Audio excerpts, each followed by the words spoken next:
You were Ethan's teacher. Yes, I was his second grade teacher. When were you told of Ethan's death? As I was preparing for class on Monday morning before students had arrived and school had started, the principal and Ethan's stepfather came in the door and closed the door behind them. And they stated that they had something sad to share with me and that Ethan had passed away the previous day. Did they say anything to you about how to approach the students? Were they going to inform other parents? Did they have a plan? The principal asked that I not tell the children that day that from his office a letter would be going home at the end of the day. You knew Tuesday was coming and that you would be standing in front of the class. How did you prepare? First on Monday, some of the students noticed that Ethan was not at school and that his name tag was not on his desk. And I told him that Ethan was not at school today.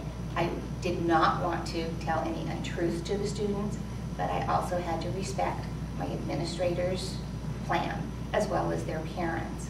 Ethan had an affection for rocks and was delightful. We do have a school garden, a second grade garden, and my inspirational force led me to go out and buy rocks, and second graders are learning about adjectives and writing, and so made a list of adjectives, and the next day I'd have the students decorate rocks that would go into our rock garden. You pinpointed something that Ethan loved, stones. Was there anything else that, any other thing that you did? Yes, I told you we did the adjectives. Also, part of second grade curriculum is writing letters. And I explained to the class that, unfortunately, Ethan's parents never got to see the same Ethan we saw in the classroom. And so, how did their parents feel when someone said something about them, what they had done or whatever? You know how it makes your parents feel so happy and so proud of you? And so, we're going to take our adjectives also, and we're going to write some letters to Ethan's parents about the Ethan we knew in the classroom. And then I will bind them in a book, and I will give them to Ethan's parents. From what I'm hearing is you integrated the grief process into your curriculum. I did. Another thing that I did besides coming up with the rock idea, which actually we didn't do until Wednesday, on Tuesday when the students came to class, one of our second grade standards is learning about life cycles. So I went to the library, or to the bookstores, and looked to see what I could find. One of the books is called Lifetimes, The Way to Explain Death to Children. And children love books. It's a marvelous book by Brian Melanie and Robert Ingpen. And it shows different living creatures and talks about that everything that is alive will one day die. Yeah. So you made your class proactive. In other words, they became an essential part of the grief processing for Ethan. I wouldn't say I made them a part of the grief process. I addressed the feelings that they may be having and gave them something tangible or that was applicable or real in their world that went along with this to give a better understanding. 6 in 600 children under the age of 8 will lose a loved one.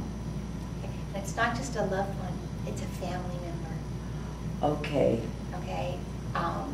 The number of incidences when children are exposed to death in their lifetime is very staggering, whether it be a parent, a grandparent, an aunt, an uncle, a sibling, a classmate.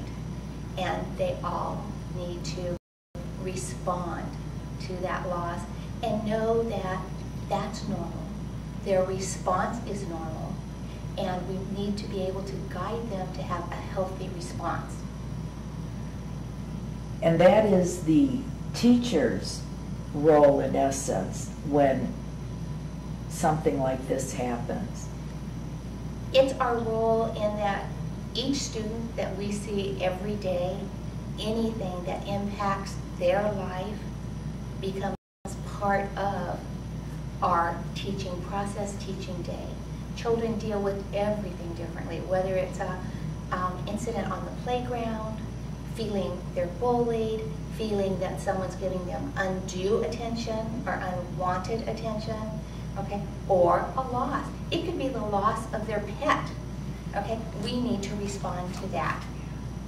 If we don't, we're not validating that this is something that's real. When they're not allowed to express their feelings, the result many times is they cloak it in an invisible cloak, and they keep it inside until it finally festers and comes out in a negative behavior.